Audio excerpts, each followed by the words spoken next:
Ó, o Júlio fala, a saída é começar a usar Bitcoin? É um caminho que, na minha opinião, é meio que sem volta de criptomoeda. Porque se o cara ele descobriu que estava sendo monitorado e pensou, a norma saiu, mas ele viu agora que ele continua sendo monitorado e ele não quer, então seria um caminho. Só que é um caminho que pra muita gente ainda é complexo. E tem muito governo querendo chegar também no Bitcoin, né? Tem governo querendo montar reserva, né? O Trump vai assumir no dia 20, durante a campanha eleitoral, e aí vamos ver se foi só retórica ou se vai ser de fato uma medida, mas ele falou que ia criar uma reserva estratégica de Bitcoins nos Estados Unidos. E a gente vai descobrir em breve se isso vai acontecer ou não, né, no governo Trump. Mas o ponto do Bitcoin é que pro dia a dia, eu não considero que ele é um meio de pagamento eficiente. Porque se você pega as funções de uma moeda, são 3 funções. Ela tem que ser um meio de troca, vou trocar as coisas contigo, né? Quero comprar essas jujubas, te dou o dinheiro. Tem que ser uma unidade de conta, você tem que conseguir exprimir os preços das coisas naquela unidade. Aqui no Brasil a gente usa o real. Na década de 80 a gente perdeu a moeda como unidade de conta, tinha que usar o dólar para movimentar, para negociações de imóveis, por exemplo. E também tem que ser uma reserva de valor, que é onde as moedas fiduciárias, moedas de governo, todas pecam hoje em dia, porque elas perdem valor muito rápido. Algumas mais rápido do que outras. O real mais rápido do que o dólar, o peso argentino perdeu nos últimos anos mais rápido do que o real. O Bitcoin, na minha opinião, ele é uma ótima reserva de valor. Porque se você pega desde a sua criação, o valor dele só subiu. Então você volta lá atrás, em 2010, 10 mil bitcoins compraram 2 pizzas. Hoje em dia 10 mil bitcoins compram as pizzarias do Brasil inteiras. E sobra troco. Então, como reserva de valor é bom. Agora, como meio de troca, se eu fosse, por exemplo, comprar essas jujubas em Bitcoin, cara, a taxa de transferência acho que ficaria maior do que o preço da jujuba. Então, para negociação de baixo valor não é muito bom. Mas para países, a Rússia quer negociar com a Austrália, e a Rússia não tem dólar porque depois da invasão da Ucrânia ficaram sem. Ela poderia pagar em Bitcoin. Porque se a taxa de transferência é R$10 para uma transação das jujubas aqui, que custaria 5, para 1 bilhão continua sendo R$10. Então, com certeza, para fugir de monitoramento, vai ter muita gente usando Bitcoin no futuro. Para coisas lícitas e ilícitas, igual acontece com o dinheiro. Meio de pagamento tem essas coisas, ele tá lá, o uso que você dá para ele pode ser bom ou ruim. Então eu vejo realmente como uma coisa que vai acontecer, até porque o próprio Pix já facilita a vida de quem explica cripto. Porque quando você vai explicar uma transferência de uma carteira para outra, você fala, cara, é igual uma transferência de Pix. Você gera uma chave aleatória, eu vou lá e te transfiro. É a mesma coisa. Sobre isso do gasto do Bitcoin em países, alguns países têm reservas, que eles não ficam falando muito, mas a gente sabe que tem, que foram apreensões feitas. Então os Estados Unidos têm, a Alemanha tem, fica nesse vende, não vende, mas tem bastante. E a Rússia, por causa das sanções, ela foi desconectada do sistema SWIFT. Então ela não consegue entrar no pagamento mundial. E ela precisa fazer algumas transações com países que dizem que não fazem transações com a Rússia, mas eles fazem. Então, o governo russo já disse que utiliza Bitcoin para fazer essas transações. Já falaram. Dizer, o governo usa. Só que, vamos imaginar o seguinte. Cada um aqui é presidente ou ditador de um país. A gente está acumulando Bitcoin ainda, está comprando. Será que a gente vai contar ou vai esperar acumular tudo o que quer para depois contar? Claro. Então, eu acredito que vários países têm comprado Bitcoin. Provável. Mas o cara fica na moita, porque, pô, deixa eu acumular 50 bilhões, aí depois eu conto. Principalmente ditaduras, né? Ditadura, que não tem que dar Arábia transparência. Saudita, Emirados Árabes, Irã, todos os países provavelmente têm... Coreia do Norte. Coreia do Norte não compra, hackeia. É porque a gente vê a movimentação de Bitcoin, das baleias, né? Você consegue ver saindo de uma carteira para outra e não sabe quem é, mas provavelmente algumas baleias são governos. A gente só não sabe disso ainda. E aí, com o Trump criando essa reserva, talvez outros países abertamente comecem a fazer a mesma coisa. Mas a gente não sabe. Depois do dia 20 a gente vai descobrir. Tem muita gente animada achando que vai acontecer logo no começo do governo. Até porque a vocalização do Trump durante a campanha eleitoral pró-cripto, isso gerou resultado nas urnas. Porque nos Estados Unidos, o sistema não é o mesmo que o nosso. Não é simplesmente maioria simples. Lá você tem a divisão por estados, você vota, né? O voto indireto, você elege delegados, né? E aí o estado onde você tem mais delegados, você leva aquele estado como um todo. A maioria dos estados americanos tem essa regra do winner takes all. Ou seja, o estado tem 50 delegados. E aí a maioria virou republicana, o estado conta todo para os republicanos. 10 pessoas a mais votaram nos republicanos, você leva o estado inteiro. Por um você pode levar o estado inteiro. E como lá você já tem estados onde Califórnia, por exemplo, é sempre democrata nos últimos tempos. Texas sempre republicano. Então a decisão fica em alguns estados chaves, os chamados swing states. Então algumas pessoas a mais em estados chaves viram uma eleição. E aí quando você pega essa pauta de cripto, para algumas pessoas é uma pauta muito sensível. É igual quando você faz política pro pessoal da comunidade LGBT. Aquilo pode definir voto desse pessoal. Então, para cripto acontece a mesma coisa. Eu vi uma pesquisa feita pela Paradigm, lá nos Estados Unidos, uma boca de urna, mostrando que entre pessoas que não tinham Bitcoin, você não tinha uma discrepância muito grande de preferência entre a Kamala Harris ou o Trump. Agora, pro pessoal que tinha Bitcoin, o Trump havia 13 pontos de vantagem.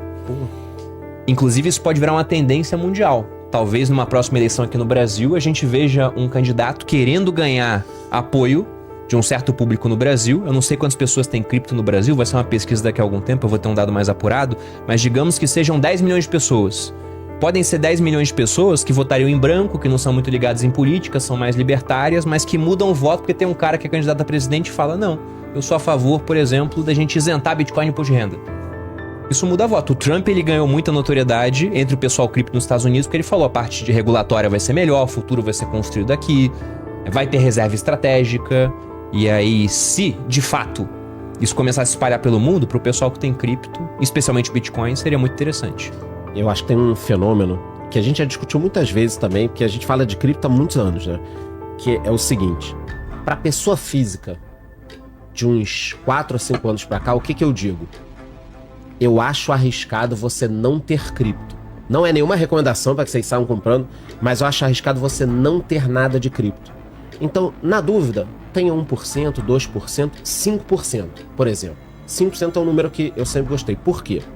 Porque se cripto fosse a zero nos últimos 5 anos, você teria perdido 5% do teu patrimônio. Sim. Cara, você recupera rápido ali, investe bem, você recupera. Então, pior cenário, você perdeu 5%. Melhor cenário, dispara e você vai ter ganho um valor muito relevante, principalmente perante outros investidores.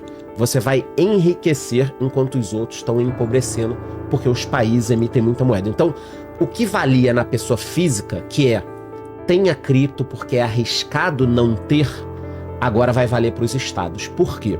Porque El Salvador foi o primeiro país a comprar e avisar muito, né? Tipo, publicizar, olha, eu tenho cripto, vai fazer parte das reservas. Tornou moeda oficial. Tornou moeda oficial. Aí o que parecia? Ele é louco. É arriscado demais ter. Mas loucura daqui a pouco talvez seja não ter. Se o governo americano disser, a partir de agora eu tenho uma reserva aqui de Bitcoin de X bilhões, os outros países que não tiverem nada vão sair atrás na corrida. E aí já vai estar mais caro. Então o que valia para pessoa física, na minha opinião, agora tá valendo para países. Começa a ficar arriscado não ter nada.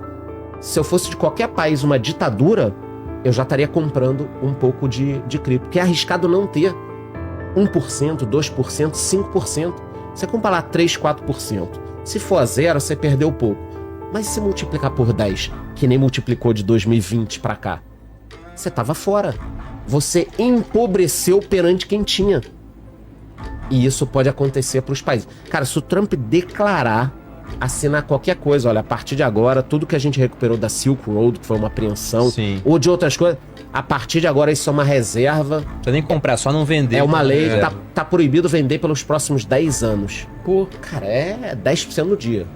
É 10% no dia. Fora o problema que vai resolver, vai arrumar para outros países, que não tem nada. Entendeu? Então, esse Como é tá o o Brasil? cenário real. Brasil Até onde eu sei, não tem deve nada. ter umas apreensões da Receita que pegam Mas aqui nada ali, muito uma relevante, travada, não mas aparece em nada relevante. ranking de países assim. É. Não... Alemanha, Estados Unidos, China, os países Coreia do nórdicos, Norte, Rússia. Suécia, Noruega. Eu não vi em ranking esses países. Não são Estados Unidos. Pelo menos não são os mais relevantes. Mas talvez crie um outro problema. Para quem tem, os governos se interessem em fiscalizar mais como forma de, pô, já que eu preciso fazer uma reserva de cripto, onde é que eu vou pescar primeiro? Aonde eu tô vendo peixe ali de cima. Então, de repente, o governo vai fiscalizar mais esse mercado, não como forma de melhorar o ambiente, mas como forma de criar reserva ali. Né? Mas eu acho que o Trump pode assinar alguma coisa nesse sentido, de não necessariamente comprar, mas não vender apreensões. Isso já é um...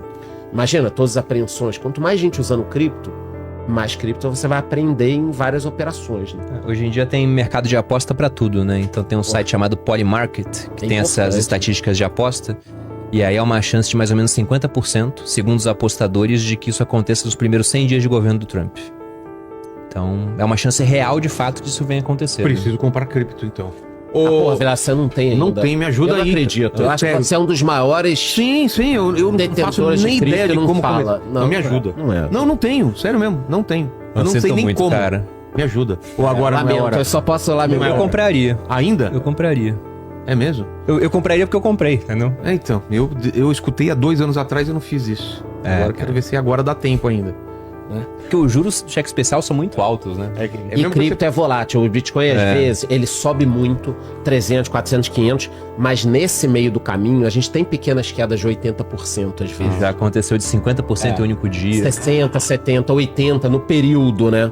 Mas, ó, a lógica do seu amigo, por exemplo, ela tá sendo utilizada por algumas pessoas que fazem dívida em moeda fiduciária, ou seja, faz dívida em real, em dólar, para comprar Bitcoin. Inclusive, tem um cara que, se tudo der certo, ele vai ser um dos homens mais ricos do mundo, chamado Michael Saylor. Ele é o criador de uma empresa chamada MicroStrategy, que ela teve um pico de preço na bolha dos anos 2000, depois ficou no marasmo, uma empresa que fazia software. E esse cara, depois que ele começou a estudar o Bitcoin, ele virou um comprador compulsivo desse negócio. Ele compra pela empresa. Só que ele emite dívida em dólar, e como a empresa dele é listada em bolsa, consegue emitir por taxas baixas. Sim. Até porque a taxa de juros lá fora é muito mais baixa do que aqui, né? Que a Selic tá, segundo previsões, caminhando para coisa em torno de 15%, lá a taxa é de 4%. Então ele emite um pouco mais caro do que isso no começo, depois ele começou a emitir até com juros zero. É porque aquela dívida poderia virar ação da empresa, era uma debênture conversível. E esse cara tá comprando muito cripto. E o Trump, durante a campanha, ele fez uma brincadeira, mas que se você for parar pra olhar, não é tão insano assim. Porque ele falou, a gente pode pagar a dívida pública americana vendendo um pouquinho do Bitcoin que a gente vai ter na reserva. Porque os Estados Unidos conseguem emitir dívida a 4%. E pode comprar o Bitcoin, que ano após ano, na média, sobe o quê? Uns 80%, sei lá. Então você paga 4% pra comprar algo que sobe 80%, é muito interessante. Agora, um bom negócio. Você pagar 200% pra comprar algo que sobe 80%, não vale. Aí não valeria a pena. É usar um cartão de crédito pra pagar o outro cartão de crédito. Já fiz muito. Eu fiz isso também, quebrei no passado.